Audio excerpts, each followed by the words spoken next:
afternoon, everybody, and welcome to another edition of this week's It's Good to Have Goals. This week, we're going to do game reviews. Ryan, tell us what we're doing this week. So again, we're going to do something a little differently this week. Hold on, we have to pay for our advertisers. Remember, our show is sponsored by Gigi's Bread Company. We're working on a sourdough. Hope to have that sometime out later in July. All right, Ryan, go ahead. Okay, so I'll go back to where I was. We're doing something a little different this week, to whereas the last, week 6, so the last 5 weeks, we've just done a straight through one video, 30 to 35 minutes in some cases. We decided that was too long, so we've decided to cut it up into 3 different segments. We're going to do our 4 game reviews. Okay. Then we're going to do our news. And then we're going to do our previews for next week in 3 separate videos. All right, well, let's go ahead and start. What do we got going on this week? This is our review segment here. This week we're going to be having La Liga, Serie A, and Premier League football. Okay. Including Parma and Fiorentina, Wolves Arsenal, Manchester City Liverpool, and Barcelona Atletico Madrid. Fantastic. And we'll start with Parma and Fiorentina. I took Parma to win 2-0, and you took Parma to win 1-0. What happened? We got a Fiorentina win 2-1. So we'll go over here. Obviously, Parma in 10th, Fiorentina in 13th. This was at the start of the game. It was a mid-table game. Okay. Parma in 10th, 11 and 12 are also kind of close to Parma. There's a big gap between 12 and 13. But Fiorentina were the better team on the day, I would say.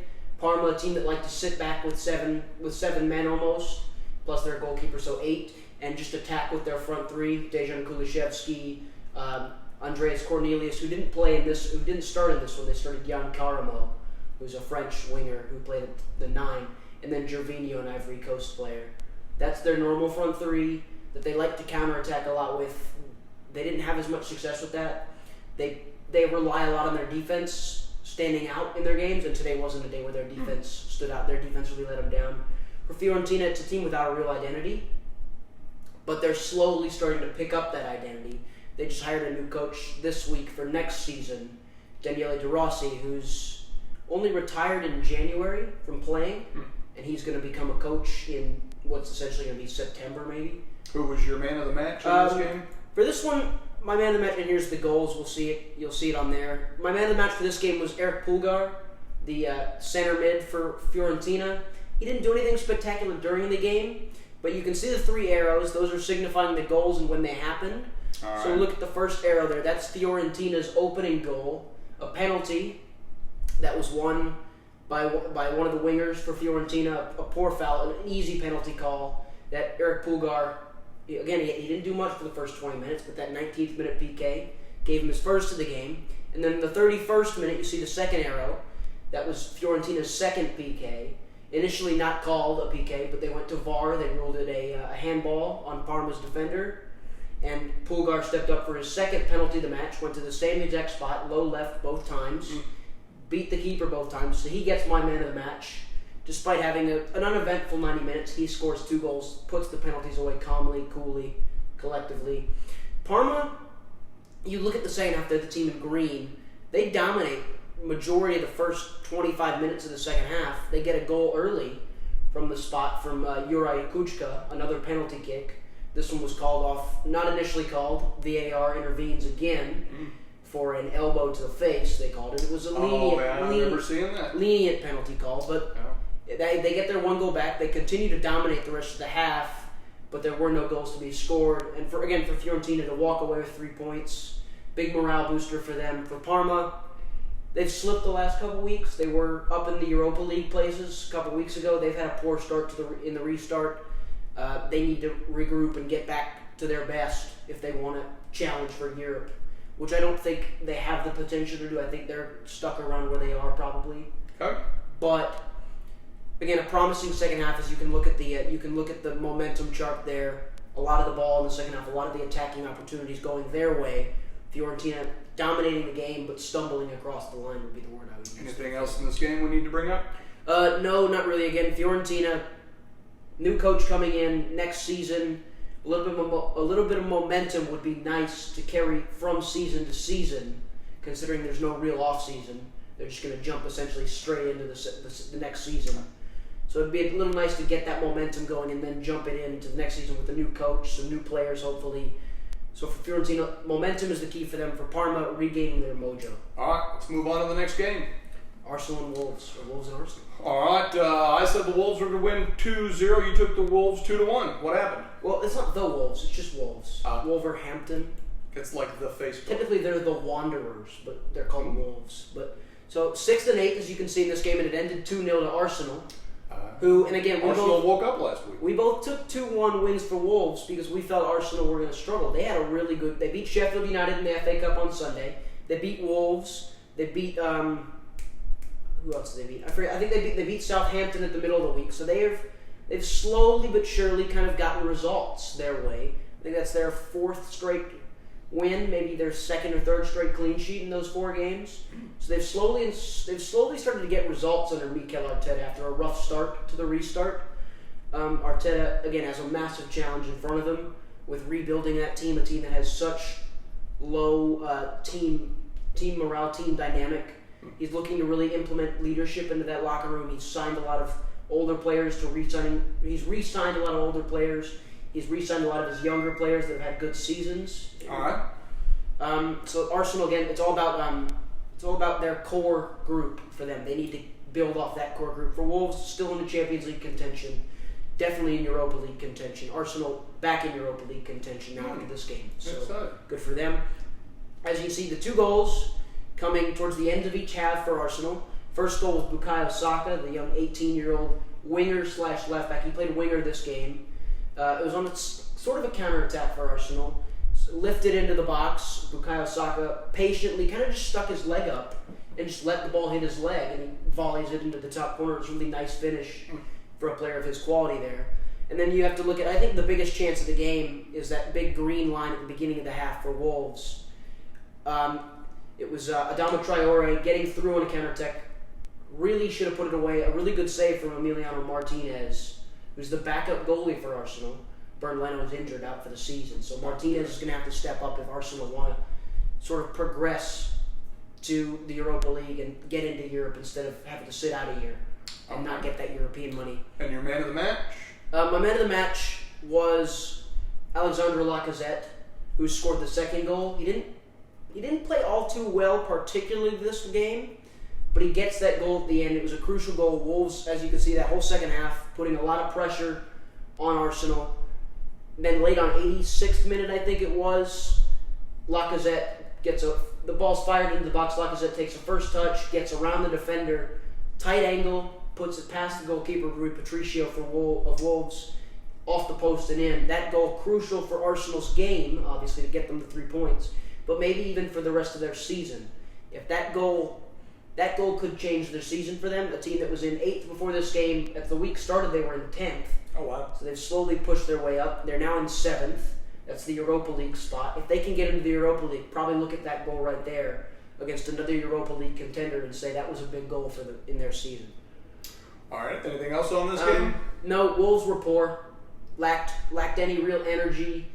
Tooth and nail.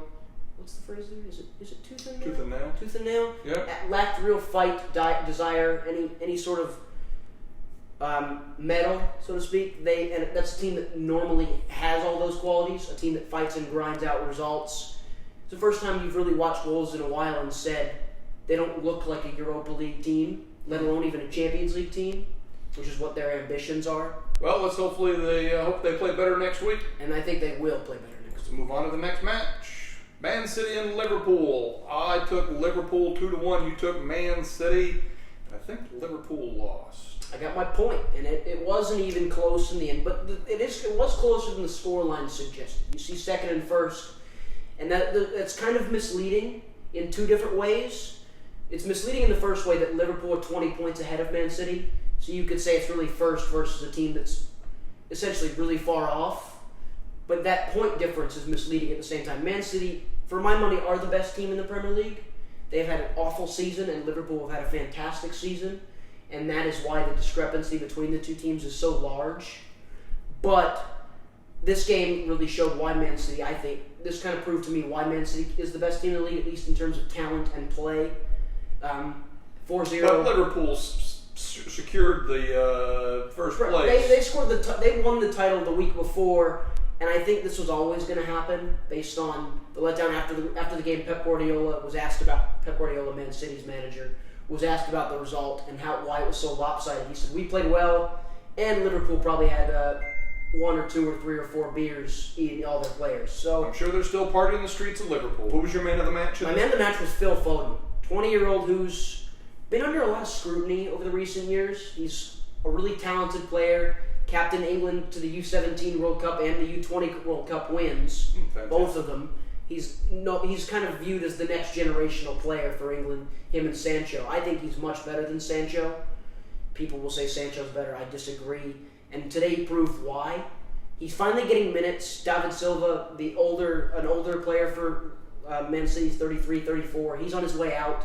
There's been cries for Man City to replace him with a buy from the transfer market. Guardiola, for the last 2 years, has said, no, we have Phil Foden. We don't need to replace him. It's a lot of praise for a young player like Phil Foden, who hasn't played a lot, but when he's played, he's been spectacular. He finally gets to shine in a big game, a chance to shine in a big game, and he doesn't disappoint. He gets an assist and a goal for City on the day. He was my man of the match for obvious reasons. The goal was fantastic. His movement was fantastic for the goal. His movement for his assist to Raheem Sterling, which was the second goal, was fantastic. He got the third goal. And then the first goal came from the penalty spot. Kevin De Bruyne, Raheem Sterling wins a penalty on a counterattack situation. De Bruyne puts it bottom left. Sterling again on a counterattack situation. This time Foden gets the ball, carries it up the field for the second goal, gets the ball to Sterling, who taps it home. Foden, this was their only real goal out of possession, which is rare for Man City, a team who likes to have the ball, likes to create chances from having the ball and not necessarily on the counter. Foden gets the ball, plays a pass, moves to space, gets the ball again, plays a pass, moves to space, plays a 1-2 into the space, and then gets a shot. So he's very good at moving into the space, getting the ball, moving back into space. That's why he's really good as a player in a Pep Guardiola system. Fantastic. His movement helps them out a lot. And then the fourth goal was an own goal. Was really a Sterling goal, but it was technically an own goal, I guess. But all Man City. Except that weak little kick from the goalie that they intercepted? No, that was another game. That was Man City Southampton later in the week.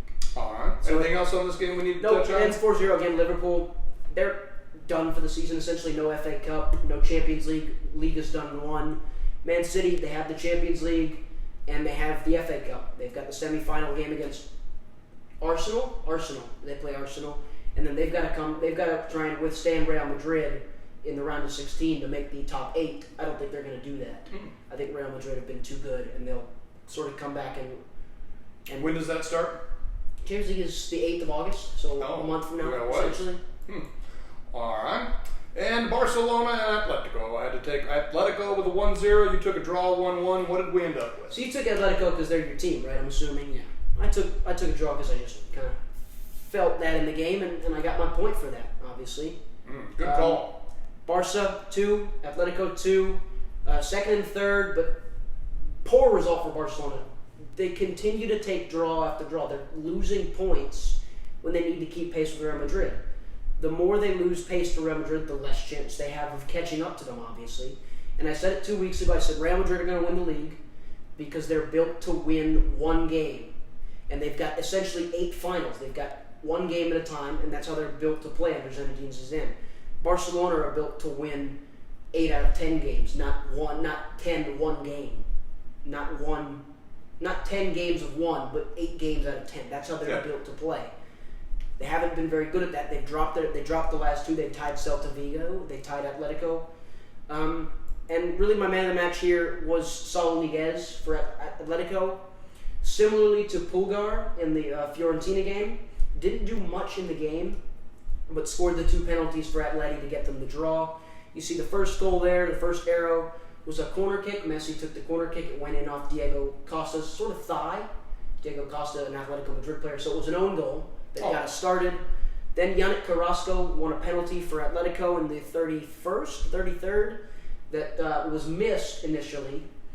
Saved, technically. Diego Costa, trying to make amends for his own goal, decided he wanted to take the penalty. It was saved by Marc-Andre ter Stegen. But VAR intervened and ruled Andre ter Stegen had stepped off the line too early, which is illegal, even though it's kind of petty. They got to retake it again. Costa didn't take it. Niguez took it, went bottom right to the same spot that Costa went, but he scored it. So that's 1-1. Stayed that way for the rest of the half with Barcelona controlling most of the momentum, as you can see. 50th minute, Nelson Semedo, the Barcelona right back, wins a penalty, sort of a ghost penalty, I would call it. There wasn't a lot of contact, but there was enough contact for VAR to rule a penalty. Messi, Panenka chip, half kind of like lobbed it into the net. Got Oblak diving the wrong way. That made it 2-1. Oh, I remember that goal. That was fantastic. And then 61st or 66th minute, one of the two, Saul Niguez gets another penalty kick opportunity that he puts bottom right. It's almost saved, but he still scores it. He sneaks it into the goalie. So it ends 2-2. That penalty was another kind of ghost foul kind of call, where Yannick Carrasco, the same person who won the first penalty kick for Atletico, won the second one. He kind of trips over himself in a way, but there was enough contact to say that he was tripped. So not necessarily a push, but more just like a knee to knee or a foot to knee kind of contact. That allowed it to be called, so it ends 2-2. All right. Well, thank you for this show this afternoon. Ryan, great job on this one. We'll look forward to the next show.